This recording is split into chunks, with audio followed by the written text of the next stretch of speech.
ಈ ಥರ ಎನ್ಕೌಂಟರ್ ನೀವು ಮೊದಲು ಮಾಡಿದ್ರಿ ಅಂತ ಹೇಳಿದ್ರೆ ಇವತ್ತೆಷ್ಟು ರೇಪ್ ಕೇಸ್ಗಳಾಗ್ಯಾವಲ್ಲ ಇದಾಗೋದಿಲ್ಲ ಆಗಿತ್ತು. ಈ ಥರ ಒಂದು ಕಾನೂನು ನಮ್ಮ ದೇಶಕ್ಕೆ ಬರಬೇಕು. ಆವಾಗ ನೀವು ಸೌಜನ್ಯಗಳಿಗೆ ನ್ಯಾಯ ಕೊಡಿಸಿದ್ರಿ ಅಂತ ಹೇಳಿದ್ರೆ ಇವತ್ತು ಈ ಒಂದು ಕೃತ್ಯ ಆಗೋದಿಲ್ಲ ಆಗಿತ್ತು. ಹುಬ್ಬಳ್ಳಿಯಲ್ಲಿ ನೇಹಾಳ ಕೊಲೆನೂ ಆಗೋದಿಲ್ಲ ಆಗಿತ್ತು. 5 ವರ್ಷದ ಪುಟ್ಟ ಬಾಲಕಿಯ ಮೇಲೆ ರೇಪ್ ಮಾಡಿದ್ದಾರೆ. ಅವಳನ್ನು ಎತ್ಕೊಂಡು ಹೋಗಿ ಎಲ್ಲಿ ಎತ್ಕೊಂಡು ಹೋದ ಏನು ಗೊತ್ತಿಲ್ಲ. ಅವ ಎತ್ಕೊಂಡು ಹೋಗಿ ಅವಳನ್ನ ರೇಪ್ ಮಾಡಿ ಅವಳನ್ನು ಕೊಂದಿದ್ದಾನೆ. She is dead. ಈತ ಮೂಲತಃ ಬಿಹಾರದ ಉತ್ತರ ಪ್ರದೇಶದವನಾಗಿರ್ತಾನೆ. ಇಲ್ಲಿ ಯಾಕೆ ಬಂದಿರ್ತಾನಪ್ಪ ಹುಬ್ಳಿಗೆ ಅಂತ ಹೇಳಿದರೆ ಕೆಲಸ ಮಾಡ್ಲಿಕ್ಕೆ ಬಂದಿರ್ತಾನವ. ಒಂದು ಊರು ಬಿಟ್ಟು ಇನ್ನೊಂದು ಊರಿಗೆ ಕೆಲಸ ಮಾಡೋಕೆ ಬಂದಿರ್ತೀರಿ ಅಂದ್ರೆ ಕೆಲಸ ಮಾಡ್ಕೊಂಡು ಸುಮ್ಮನೆ ಮುಕ್ಕಳಿ ಮುಚ್ಕೊಂಡು ಹೋಗಬೇಕು. ಇಂಥ ಚುತ್ಯಾಗಿರಿ ಮಾಡೋದು ಅಲ್ಲ. 5 ವರ್ಷದ ಬಾಲಕಿ ಮೇಲೆ ನಿಮಗೆ ರೇಪ್ ಮಾಡ್ಲಿಕ್ಕೆ ಮನಸ್ಸು ಬರ್ತಿತ್ತು ಅಂತ ಹೇಳಿದ್ರೆ ನಿಮ್ಮ ಮನಸ್ಥಿತಿ ಯಾವ ರೀತಿ ಐತಿ? ಈಗಿನ ಕಾಲ ಭಾಳ ಕೆಟ್ಟೋಗೈತೆ ಅಂತಾರಲ್ಲ, ಇದಕ್ಕೆ ಅದು ಅಂತ್ಯ ಎದಕ್ಕಾಗತ್ತೈತಿ. ಎಲ್ಲ ಕಡೆ ಭೂಕಂಪ ಎದಕ್ಕಾಗತ್ತ ಅಂತ ಹೇಳಿದ್ರೆ ದಿಸ್ ಈಸ್ ದ ರೀಸನ್. ಇಂಥ ಕೃತ್ಯಗಳಿಂದನೇ ಈ ಥರ ಎಲ್ಲ ಆಗ್ಲಿಕ್ಕತ್ತಾವ.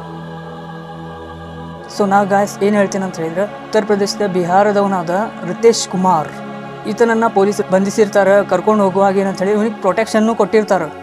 ಬಟ್ ಇವ ಏನು ಮಾಡ್ತಾನೆ, ಪೊಲೀಸರಿಗಿನ ಕಲ್ಲು ತೊಗೊಂಡು ತುರ್ಲಿಕ್ಕೆ ಸ್ಟಾರ್ಟ್ ಮಾಡ್ತಾನೆ. ಸೊ ಅವಾಗ ಏನಾಗ್ತೈತಿ, ಅನ್ನಪೂರ್ಣ ಅನ್ನೋರೊಬ್ಬರು ಪೊಲೀಸರು ಏನು ಮಾಡ್ತಾರೆ, ಸೀದಾ ಪಿಸ್ತೂಲನ್ನ ತೆಗೆದು ಎನ್ಕೌಂಟರ್ ಮಾಡ್ತಾರೆ. ಕಾಲಿಗೆ ಹೊಡಿತಾರೆ ಅವನಿಗೆ. ಆದರೂ ಮತ್ತೂ ಹಾಗೆ ಮಾಡ್ತಾನೆ. ಮತ್ತು ಓಡ್ಲಿಕ್ಕೆ ಟ್ರೈ ಮಾಡ್ತಾನೆ. 2ನೇ ಬುಲೆಟ್ ಬೆನ್ನಿಗೆ ಬೀಳ್ತೈತಿ. So finally he is dead now. So ಅತ್ಯಾಚಾರಿಗೆ ಆ ಒಂದು ಪುಟ್ಟ ಬಾಲಕಿಯನ್ನು ಮರ್ಡರ್ ಮಾಡಿದವನಿಗೆ ತಕ್ಕ ಶಿಕ್ಷೆ ಆಗೈತಿ. ಇಂಥ ಕಾನೂನು ನಮ್ಮ ದೇಶಕ್ಕೆ ಬರಬೇಕು. ಈ ಒಂದು ಕಾನೂನು ಏನೈತಲ್ಲ ಎನ್ಕೌಂಟರ್, ಆ ಮೇಡಮ್ ಮಾಡಿದ್ದು ಭಾಳ ಅಂದ್ರೆ ಭಾಳ ಕರೆಕ್ಟ್ ಐತಿ. ಈ ಥರ ಎನ್ಕೌಂಟರ್ ನೀವು ಮೊದಲು ಮಾಡಿದ್ರಿ ಅಂತ ಹೇಳಿದ್ರೆ ಇವತ್ತೆಷ್ಟು ರೇಪ್ ಕೇಸ್ಗಳಾಗ್ಯಾವಲ್ಲ ಇದಾಗೋದಿಲ್ಲ ಆಗಿತ್ತು.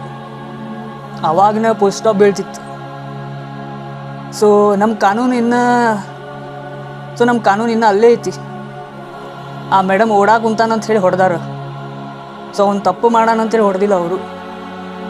ಸೊ ಎಲ್ಲೋ ಖುಷಿ ಆಗ್ತೈತಿ. ಇಂಥವ್ರನ್ನ ಗುಂಡಿಟ್ಟು ಹೊಡೆದು ಕೊಂದ್ರಲ್ಲ, ಭಾಳ ಅಂದ್ರೆ ಭಾಳ ಖುಷಿ ಆಗಿತ್ತು ನನಗಂತೂ. ಸೊ ಆಲ್ಮೋಸ್ಟ್ ಎಲ್ಲರಿಗೂ ಖುಷಿ ಆಗೈತಿ. ಈ ಥರ ಒಂದು ಕಾನೂನು ನಮ್ಮ ದೇಶಕ್ಕೆ ಬರಬೇಕು. ಆ ಒಂದು ಪುಟ್ಟ ಬಾಲಕಿನ ಯಾವ ಥರ ಎತ್ಕೊಂಡು ಹೋಗಾನ ಅನ್ನೋ ಒಂದು ವಿಡಿಯೋನ ದೃಶ್ಯವನ್ನು ನಾನು ನಿಮಗೆ ತೋರಿಸ್ತೀನಿ. ನೋಡ್ಕೊಂಬರ್ರಿ. ಆಮೇಲೆ ನಿಮಗೆ ಏನು ಅನ್ನಿಸ್ತೈತಿ ಏನಿಲ್ಲ ಎಂಬುದನ್ನು ಕಮೆಂಟ್ ಸೆಕ್ಷನ್ ಒಳಗೆ ಹೋಗಿ ತಿಳಿಸ್ರಿ. ಇಂಥ ಕೆಲಸ ಆದ್ರೆ ಮಾಡಿರಿ. ಆದ್ರೆ ನಂಗೆ ಇನ್ನೂ ಮನಸ್ಸಿಗೆ ಸಮಾಧಾನ ಆಗ್ತಾಯಿಲ್ಲ. ಯಾಕಂತ ಹೇಳಿದ್ರೆ ನಮ್ಮ ಸೌಜನ್ಯಗಳಿಗೆ ಇದುವರೆಗೂ ನ್ಯಾಯ ಸಿಕ್ಕಿಲ್ಲ.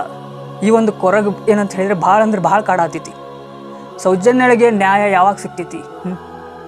ಈತನಿಗೇನೋ ಶಿಕ್ಷೆ ಆಯಿತು, ಬಟ್ 13 ವರ್ಷದಿಂದ ನಡೀತಾ ಇರೋ ಕೇಸ್, ಅದಕ್ಕಿನ್ನೂ ಫುಲ್ ಸ್ಟಾಪ್ ಬಿದ್ದಿಲ್ಲ. ಆ ಒಂದು ಕೇಸಿಗೆ ಫುಲ್ ಸ್ಟಾಪ್ ಬೀಳೋದು ಯಾವಾಗ? ಸೌಜನ್ಯಗಳಿಗೆ ನ್ಯಾಯ ಯಾವಾಗ ಸಿಗೋದು? ಸೊ ಆವಾಗ ನೀವು ಸೌಜನ್ಯಗಳಿಗೆ ನ್ಯಾಯ ಕೊಡಿಸಿದ್ರಿ ಅಂತ ಹೇಳಿದ್ರೆ ಇವತ್ತು ಈ ಒಂದು ಕೃತ್ಯ ಆಗೋದಿಲ್ಲ ಆಗಿತ್ತು. ಹುಬ್ಬಳ್ಳಿಯಲ್ಲಿ ನೇಹಾಳ ಕೊಲೆನೂ ಆಗೋದಿಲ್ಲ ಆಗಿತ್ತು. ಅದರ ನಂತರ ಭಾಳ ಜನರ ರೇಪ್ ಮರ್ಡರ್ ಆಗವ. ಆ ಒಂದು ಕೃತ್ಯಗಳಾಗೋದಿಲ್ಲ ಆಗಿತ್ತು. It's all depending upon you guys. ಮೊದಲು ನಮ್ದು ಜನರ ಸರಿ ಇಲ್ಲ ಅಂತ ಹೇಳಿದ್ರೆ ಸರ್ಕಾರ ಏನು ಚೆನ್ನಾಗಿರ್ತೈತಿ? Tata, good bye.